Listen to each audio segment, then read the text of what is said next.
দক্ষিণ ক্যারিবীয় এলাকায় মার্কিন সেনারা ফের একটি জাহাজে হামলা চালিয়েছে। আকাশ থেকে ধেয়ে আসা ক্ষেপণাস্ত্রে মুহূর্তেই ভস্মীভূত হয়েছে নৌযানটি। জাহাজে থাকা 3 জন ক্রু নিহত হয়েছে বলে জানা যায়। মার্কিন প্রেসিডেন্ট ট্রাম্প দাবি করেছেন জাহাজটি অবৈধ মাদক পাচারের জন্য ব্যবহৃত হচ্ছিল এবং মার্কিন নাগরিকদের ক্ষতি করার লক্ষ্য ছিল জাহাজে থাকা ক্রুদের। দক্ষিণ ক্যারিবীয় এলাকায় ব্যাপকভাবে সেনা মোতায়েন করেছে ট্রাম্প প্রশাসন। দক্ষিণ ক্যারিবীয় অঞ্চলের জাহাজে এ নিয়ে তৃতীয়বারের মতো হামলা চালিয়েছে যুক্তরাষ্ট্র। ট্রাম্প প্রশাসন অতিরিক্ত 10টি যুদ্ধ বিমান মোতায়েন করেছে। শনিবার পুয়ের্তো রিকোতে 5টি F-35 অবতরণ করে। ট্রাম্প জানিয়েছেন তার নির্দেশেই পেন্টাগন এই অভিযান পরিচালনা করছে। 1 মিনিটের সামাজিক ভিডিওতে প্রেসিডেন্ট ডোনাল্ড ট্রাম্প নিজেই আগুনে জ্বলতে থাকা জাহাজের দৃশ্য দেখান। দৃশ্যটি নিঃসন্দেহে শক্তিশালী বার্তা বহন করলেও তিনি কোথায় বা কখন এটি ঘটেছে তা জানাননি। আন্তর্জাতিক মহলে প্রশ্ন উঠছে, ট্রাম্পের এই কর্মকাণ্ডের প্রকৃত উদ্দেশ্য কি?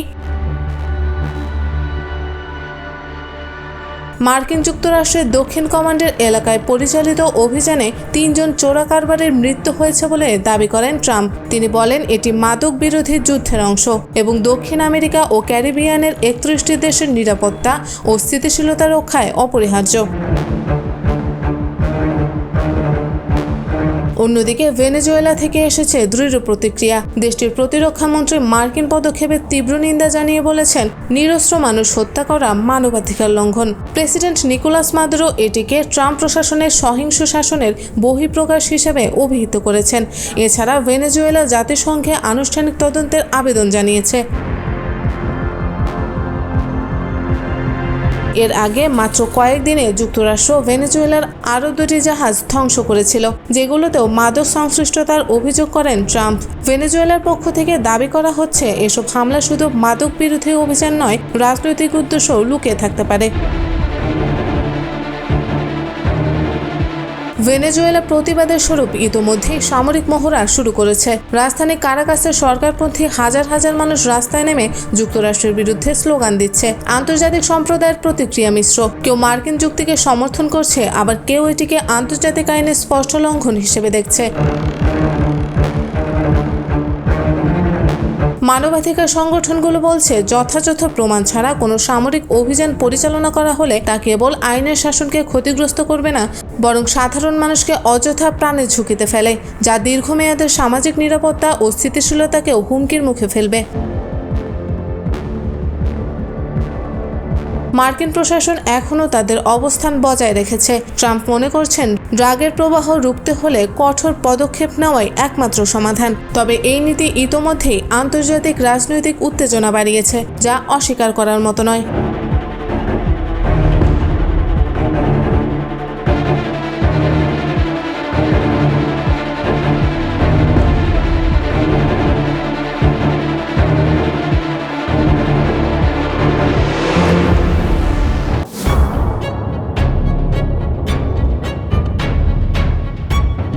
ইউক্রেনের নতুন পরিকল্পনা বাস্তবায়িত হলে বিপাকে পড়তে পারে রাশিয়া। নতুন যে অস্ত্র তৈরির উদ্যোগ নিয়েছে ইউক্রেন, তা শুধু রাশিয়া নয়, প্রতিবেশী দেশগুলোর জন্য বড় হুমকি। অন্যের দেয়া অস্ত্র দিয়ে যারা এতদিন যুদ্ধ চালিয়েছে, তারা এখন নিজেদের তৈরি অস্ত্রে যুদ্ধ করতে চাইছে রাশিয়ার বিপক্ষে। ন্যাটোতে যোগদানের সম্ভাবনা অনিশ্চিত হয়ে পড়ায় ইউক্রেন এখন নিজস্ব প্রতিরক্ষা শিল্প গড়ে তোলার উপর জোর দিচ্ছে। পশ্চিমা মিত্ররাও এই উদ্যোগে বিনিয়োগ ও প্রযুক্তিগত সহায়তা দিচ্ছে। ইউক্রেনের লক্ষ্য শুধুমাত্র নিজেদের প্রতিরক্ষা নয়, ভবিষ্যতে যুক্তরাষ্ট্র ও ইউরোপীয় সেনাবাহিনীর জন্য সরঞ্জাম সরবরাহ করা। পশ্চিমা মিত্ররা এখন সরাসরি অস্ত্র পাঠানোর বদলে ইউক্রেনের অস্ত্রশিল্পে বিনিয়োগ করছে, যাতে দেশটি সামরিকভাবে স্বাবলম্বী হতে পারে। এই পরিকল্পনা সফল হলে ইউক্রেন শুধু নিজের প্রতিরক্ষা নিশ্চিত করবে না, ভবিষ্যতে যুক্তরাষ্ট্র ও ইউরোপীয় বাহিনীর জন্য সামরিক সরঞ্জাম সরবরাহ করতে সক্ষম হবে। চলমান যুদ্ধে ইউক্রেনের তৈরি অনেক প্রযুক্তি নজর কাটছে। এর মধ্যে রয়েছে একটি কোয়াডকপ্টার ড্রোন, যা রুশ জ্যামিং সিগন্যাল প্রতিরোধ করতে পারে, 20 কিলোমিটার দূরত্ব পর্যন্ত উঠতে পারে এবং নির্দিষ্ট লক্ষ্যবস্তুতে 6 কেজি ওজনের বিস্ফোরক নিক্ষেপ করতে পারে। ট্রাম্প প্রশাসনের সাবেক বিশেষ প্রতিনিধি কিথ কেলগ বলেছেন, ড্রোন প্রযুক্তিতে ইউক্রেন এখন বিশ্বের শীর্ষে আছে। তিনি জানান, যুক্তরাষ্ট্র এই প্রযুক্তি বিনিময়ে আগ্রহী। এদিকে ইউরোপের দেশগুলো রাশিয়ার হুমকিকে আরও গুরুত্ব সহকারে দেখছে। বিশেষ করে যুক্তরাষ্ট্র যখন জানিয়ে দিয়েছে ন্যাটো সদস্যদের নিরাপত্তার জন্য শুধু তাদের উপর নির্ভর করা উচিত নয়, তখন ইউরোপে উদ্বেগ বেড়েছে। সম্প্রতি বেলারুশ থেকে ছোড়া রুশ ড্রোন পোল্যান্ডে গুলি করে নামানো হলে সেই আতঙ্ক আরও জোরালো হয়। ইউক্রেন এখন চায় অস্ত্র উৎপাদন ক্ষমতা 3 গুণ করতে, যাতে রাশিয়ার বিরুদ্ধে যুদ্ধ চালিয়ে যেতে বিদেশি সহায়তার উপর নির্ভরতা কমে। প্রতিরক্ষা মন্ত্রীর মতে 2022 সালের আগে যেখানে দেশের অস্ত্রশিল্প সেনাবাহিনীর মাত্র 10% প্রয়োজন মেটাতো, এখন তা বেড়ে 60% দাঁড়িয়েছে। তবে ইউক্রেনের সামরিক বাজেট রাশিয়ার তুলনায় অনেক কম হওয়ায় অস্ত্র ও অর্থের জন্য তারা পশ্চিমা দেশগুলোর উপর নির্ভর করতে বাধ্য। ইউক্রেন নিজেদের অস্ত্র তৈরি করতে পারলে যৌথ প্রকল্পের মাধ্যমে মিত্র দেশগুলো লাভবান হবে। বিশেষজ্ঞরা বলছেন, ইউক্রেনের যন্ত্রপাতিগুলো বাস্তব যুদ্ধে পরীক্ষিত, উৎপাদন খরচ কম এবং দ্রুত তৈরি করা সম্ভব, যা একে প্রতিযোগিতায় এগিয়ে রেখেছে। এই যুদ্ধ ইউক্রেনকে দ্রুত উদ্ভাবন ও প্রযুক্তি ব্যবহার শেখাচ্ছে। FRDM নামের এক ড্রোন প্রস্তুতকারী প্রতিষ্ঠান জানায়, তারা সৈন্যদের কাছ থেকে সরাসরি তথ্য নিয়ে প্রতিনিয়ত ড্রোন উন্নত করছে। তাদের প্রতিষ্ঠাতা ভাদিম ইউনিক বলেন, মানুষ নয়, রোবট যুদ্ধ করুক, এটাই আমাদের দর্শন। তিনি আরও বলেন, সরকার চাইলে আমরা 1.5 মাসের মধ্যে বছরে 10,000 ড্রোন তৈরির ক্ষমতা রাখি। ইউক্রেনের ছোট ড্রোনগুলো যুদ্ধক্ষেত্রের 15 কিলোমিটারের মধ্যে রাশিয়ার 70% ক্ষয়ক্ষতির জন্য দায়ী, দাবি করছে ইউক্রেনীয় কর্তৃপক্ষ। আর তাদের বড় ও দীর্ঘ পাল্লার ড্রোনগুলো রাশিয়ার ভেতরে 1000 কিলোমিটার দূরত্বেও লক্ষ্যভেদ করতে পারে। এছাড়া ইউক্রেনীয় প্রতিষ্ঠান ইউকেআর আর্মোটেক সাজোয়া যান তৈরি করছে, যা ড্রোন হামলা প্রতিরোধে বিশেষভাবে ডিজাইন করা। নতুন মডেল গুর্জা 2 আরও বেশি সেনা পরিবহন করতে পারবে এবং শিগগিরই এর উৎপাদন শুরু হবে। প্রেসিডেন্ট জেলেনস্কি জানিয়েছেন, ইউক্রেন বছরে অন্তত $30 বিলিয়ন অস্ত্র তৈরি করতে পারে, যা বর্তমান বাজেটের প্রায় 3 গুণ। তাদের লক্ষ্য কেবল অর্থ নয়, বরং পশ্চিমা অস্ত্র কোম্পানির সঙ্গে যৌথ উৎপাদন এবং প্রযুক্তি বিনিময়।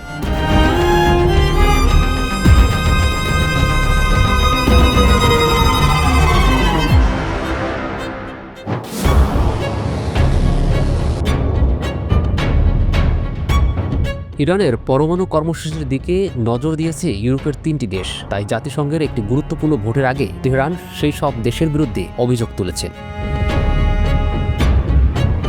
শুক্রবার ইরানের সরকারি কর্মকর্তারা বলেন, ব্রিটেন, ফ্রান্স ও জার্মানি ইচ্ছাকৃতভাবে ন্যায়সঙ্গত সমাধানের পথ বন্ধ করে দিচ্ছে। ইরান একটি গ্রহণযোগ্য ও বাস্তবসম্মত প্রস্তাব দিয়েছে এবং সমস্যার শান্তিপূর্ণ সমাধানে আন্তরিকভাবে চেষ্টা চালিয়ে যাচ্ছে। জাতিসংঘে তোলা একটি প্রস্তাবে ইরানের ওপর পুরনো সব নিষেধাজ্ঞা চিরতরে তুলে নেওয়ার কথা বলা হয়েছে। তবে কূটনীতিকরা মনে করছেন এটি পাশ হওয়ার সম্ভাবনা কম। পাশ হলেও যুক্তরাষ্ট্র, ব্রিটেন বা ফ্রান্স যে কোনো সময় তা বাতিল করতে পারে। এর আগে ইউরোপের 3 দেশ তাদের শর্ত মানার জন্য ইরানকে 1 মাস সময় দিয়েছিল। তারা হুমকি দেয়, শর্ত না মানলে ইরানের বিরুদ্ধে আগের সব নিষেধাজ্ঞা আবার চালু করা হবে। ইরান এই উদ্যোগকে চুক্তির অপব্যবহার বলে উল্লেখ করেছেন। ইরানের উপপররাষ্ট্রমন্ত্রী সাইদ খাতিবজাদে বলেন, তারা ভুল পথে এগোচ্ছে। এভাবে চুক্তির ভেতরে নিয়মকে রাজনৈতিক স্বার্থে ব্যবহার করা কোনোভাবেই গ্রহণযোগ্য নয়।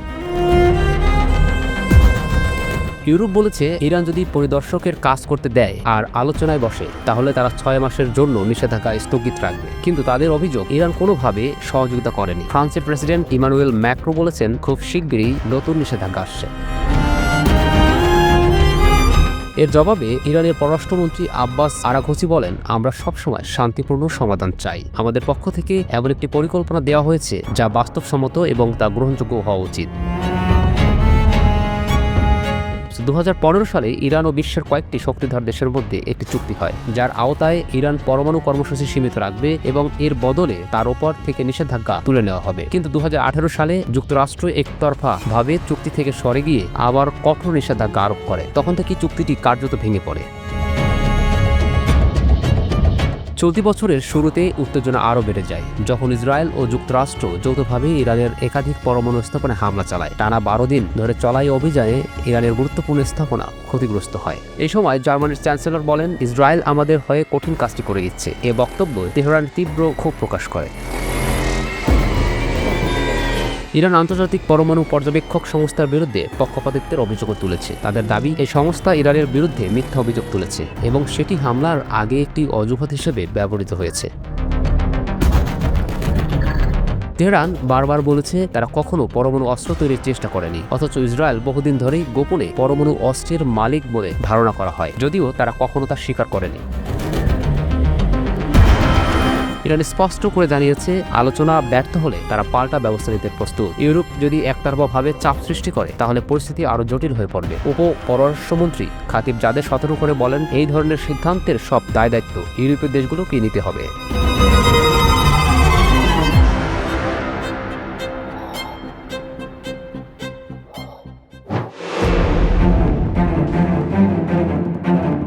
বৈরিতা পেরিয়ে নতুন অধ্যায় প্রবেশের ইঙ্গিত দিলেন ট্রাম্প ও শি।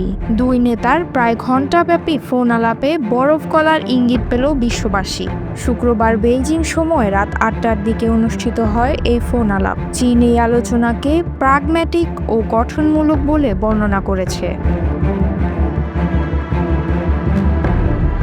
বহুল আলোচিত টিকটক ইস্যুই ছিল দুই দেশের ফোন আলাপের কেন্দ্রবিন্দু। যুক্তরাষ্ট্র অনেকদিন ধরেই অ্যাপটির মালিকানা ও নিয়ন্ত্রণ নিয়ে উদ্বেগ প্রকাশ করে আসছে। আলোচনার পর সিনহুয়া জানায়, উভয় দেশ বাণিজ্য ও বিনিয়োগের দীর্ঘমেয়াদী কাঠামো নিয়েও বিস্তারিত আলোচনা করেছে। বাণিজ্য নিয়ে বাড়তে থাকা উত্তেজনার মধ্যেই বেইজিং হুঁশিয়ারি দিল, সমস্ত সমাধান চীনের আইনগত কাঠামোর মধ্যেই হতে হবে। পাশাপাশি মার্কিন প্রশাসনকে আহ্বান জানিয়েছে তারা যেন একতরফা নিষেধাজ্ঞার পথে না হাঁটে এবং চীনা বিনিয়োগকারীদের জন্য বৈষম্যহীন বাজার নিশ্চিত করে।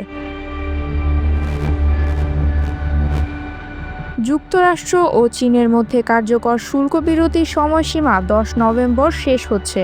মার্কিন অর্থমন্ত্রী স্কট বেসেন্ট বলেন, সাম্প্রতিক আলোচনায় বিরতি বাড়ানো ও নতুন বাণিজ্য কাঠামোর রূপরেখা নিয়ে আলোচনা হয়েছে, তবে কোনো সমঝোতা হয়নি। তার ভাষ্য, 1 মাসের মধ্যে অন্য দেশে আরেক দফা বৈঠক হবে, যা ভবিষ্যৎ চুক্তির দিক নির্দেশ দিতে পারে। সামাজিক মাধ্যমে ট্রাম্প জানিয়েছেন, সিউলে এপেক সম্মেলনের ফাঁকে চীনের প্রেসিডেন্ট শি জিনপিং এর সঙ্গে মুখোমুখি বৈঠকের জন্য তিনি অপেক্ষা করছেন। গত জুনের ফোন আলাপে দুই নেতা একে অপরকে নিজ দেশে সফরের আমন্ত্রণ জানিয়েছিলেন। কূটনীতিকদের মতে, সাম্প্রতিক ফোন আলাপই সেই সফরের পথ খুলে দেওয়ার মূল পদক্ষেপ।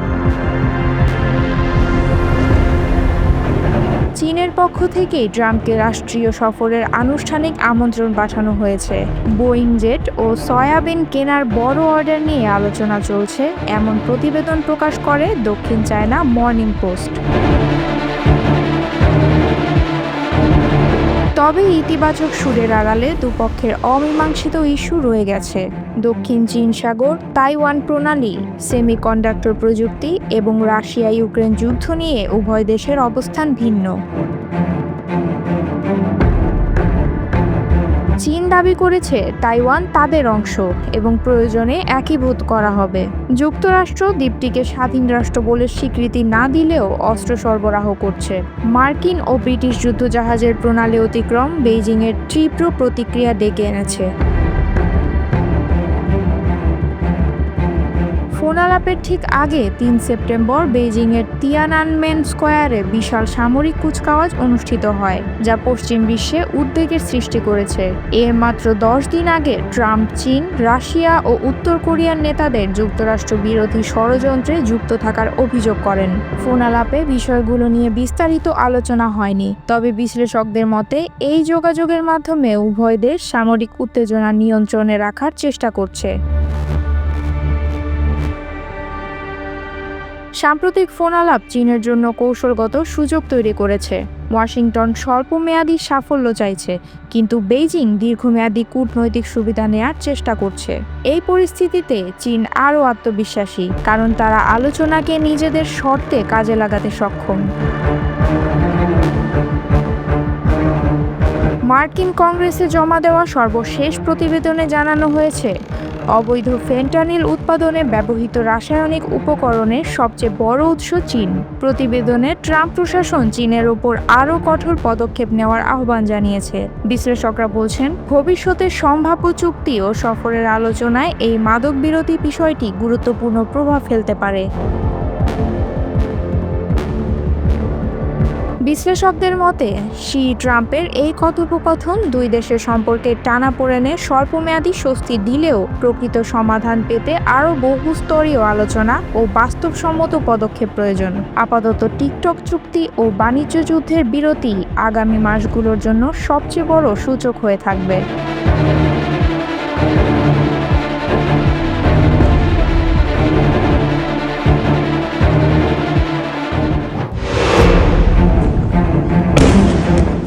গভীর রাতে তেহরানের আকাশে হঠাৎই দেখা গেল উজ্জ্বল আলোর রেখা। একাধিক প্রদেশ থেকে আকাশ ছুঁয়ে যাওয়া এই আলোক রেখা ঘিরে শুরু হয়েছে আলোচনা। ইসলামিক রেভলিউশনারি গার্ড কর্পস ঘনিষ্ঠ একাধিক সংবাদ মাধ্যমের বরাতে জানা গেছে, ইরান ক্ষেপণাস্ত্র পরীক্ষা চালিয়েছে, তবে সরকারিভাবে এখনও কোনো স্বীকৃতি মেলেনি। তেহরান ছাড়াও উত্তর পূর্বাঞ্চলের গোরগান, সারি ও সেমনান শহর থেকেও বাসিন্দারা আকাশে উজ্জ্বল বস্তু ছুটে যাওয়ার দৃশ্য দেখেছেন। সামাজিক যোগাযোগ মাধ্যমে ছড়িয়ে পড়া ভিডিওতে দেখা গেছে আকাশে ধোঁয়ার রেখা টেনে ছুটছে রহস্যময় বস্তু। আইআরজিসি ঘনিষ্ঠ টেলিগ্রাম চ্যানেলের নিউজ একাধিক ছবি প্রকাশ করেছে। সেখানে স্পষ্টভাবে রাতের আকাশে ক্ষেপণাস্ত্রের মতো আলোক রেখা দেখা যাচ্ছে। ইরান নতুন যুদ্ধের প্রস্তুতি নিচ্ছে এমন শিরোনামে ফুটেজ শেয়ার করেছে ইরান অবজারভার নামের একটি এক্স অ্যাকাউন্টও। এই উৎক্ষেপণের পটভূমিতে আছে জুনের 12 দিনের সেই যুদ্ধ।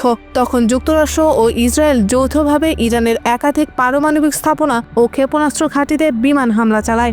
ইসরায়েল দাবি করেছিল তাদের আঘাতে ইরানের গুরুত্বপূর্ণ ক্ষেপণাস্ত্র ও পারমাণবিক সক্ষমতার বড় অংশ ধ্বংস হয়েছে। মার্কিন বাহিনীও বেশ কিছু গোপন স্থাপনায় হামলা চালায়।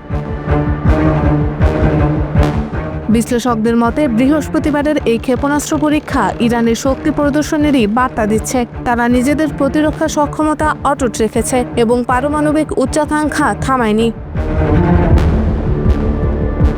ইরানের পারমাণবিক কর্মসূচি নিয়ে পশ্চিমা দেশগুলোর সঙ্গে সম্পর্ক ক্রমেই খারাপ হচ্ছে। ফ্রান্স, জার্মানি ও যুক্তরাজ্য অভিযোগ করেছে তেহরান 2015 সালের যৌথ চুক্তি JCPOA ভঙ্গ করেছে। এ কারণে শুক্রবার জাতিসংঘ নিরাপত্তা পরিষদে ইরানের উপর নতুন করে নিষেধাজ্ঞা আরোপের খসড়া প্রস্তাব তুলবে ইউরোপীয় দেশগুলো। এর মধ্যে ক্ষেপণাস্ত্র পরীক্ষা পশ্চিমাদের আরও চাপ বাড়াবে বলেই মনে করা হচ্ছে। মিসাইল সীমিতকরণে কোনো ধরনের আলোচনার প্রস্তাব ইরান আগেই প্রত্যাখ্যান করেছে। তেহরান স্পষ্ট জানিয়েছে তাদের জাতীয় প্রতিরক্ষা ক্ষমতা নিয়ে সিদ্ধান্ত নেওয়ার অধিকার কারও নেই। ওয়াশিংটন অবশ্য ইরানের বাড়তি ক্ষেপণাস্ত্র সক্ষমতাকে বৈশ্বিক হুমকি বলে আখ্যা দিচ্ছে। যুক্তরাষ্ট্রের পররাষ্ট্রমন্ত্রী মার্কো রুবিও বলেন, পারমাণবিক অস্ত্রবাহী ক্ষেপণাস্ত্র তৈরির ক্ষমতা অর্জন করলে তা ইসরায়েল বা যুক্তরাষ্ট্র নয়, গোটা বিশ্বের জন্য ভয়াবহ ঝুঁকি তৈরি করবে। মধ্যপ্রাচ্যের পর্যবেক্ষকদের মতে, যুক্তরাষ্ট্র ও ইসরায়েলের হামলার পর মাত্র কয়েক মাসের মধ্যেই ক্ষেপণাস্ত্র পরীক্ষা স্পষ্ট করে ইরান পিছু হটেনি। এতে সৌদি আরব সহ উপসাগরীয় অঞ্চলের দেশগুলো নতুন করে নিরাপত্তা হুমকির মুখে পড়বে। বিশেষ করে ইরানের উন্নত ব্যালিস্টিক মিসাইল প্রযুক্তি প্রতিবেশী দেশগুলোর উদ্বেগ বাড়াচ্ছে। বিশ্লেষকরা বলছেন, ইরানের এই পদক্ষেপ জাতিসংঘের আলোচনাকে কঠিন করে তুলবে এবং নতুন করে সামরিক উত্তেজনা ছড়িয়ে দিতে পারে। ইউরোপীয় ইউনিয়ন ও যুক্তরাষ্ট্র নিষেধাজ্ঞা আরোপের সিদ্ধান্ত নিলেও ইতোমধ্যেই ইরান দেখিয়ে দিয়েছে প্রতিরক্ষা সক্ষমতা নিয়ে তারা কোনো সমঝোতায় রাজি নয়। ফলে পারমাণবিক চুক্তি পুনরুজ্জীবনের সম্ভাবনা আরও ক্ষীণ হয়ে যাচ্ছে।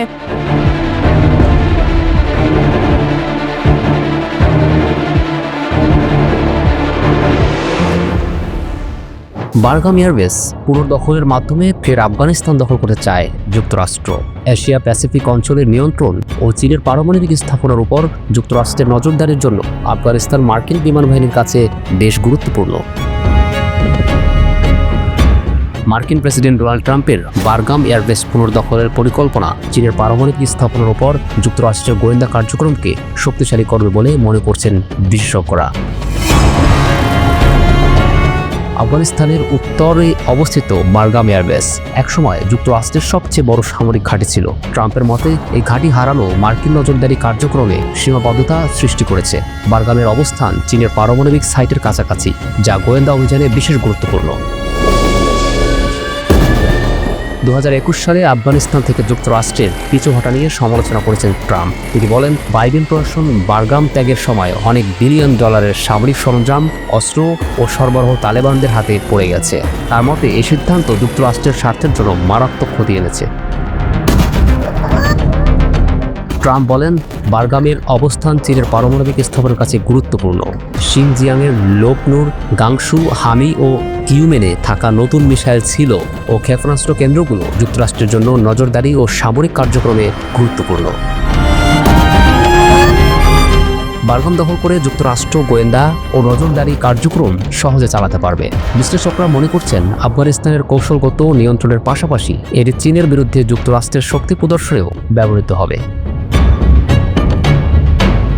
বারগাম পুনর্দখল করলে যুক্তরাষ্ট্র চীনের পারমাণবিক সাইট, মিসাইল ছিল এবং অন্যান্য সামরিক স্থাপনার উপর সরাসরি নজর রাখতে পারবে।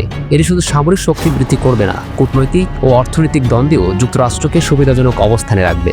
বিশ্লেষকরা বলছেন, বারগামের মাধ্যমে চীনের সেলফ ডিফেন্স নীতি এবং সামরিক সম্প্রসারের উপর যুক্তরাষ্ট্র সরাসরি প্রভাব ফেলতে সক্ষম হবে।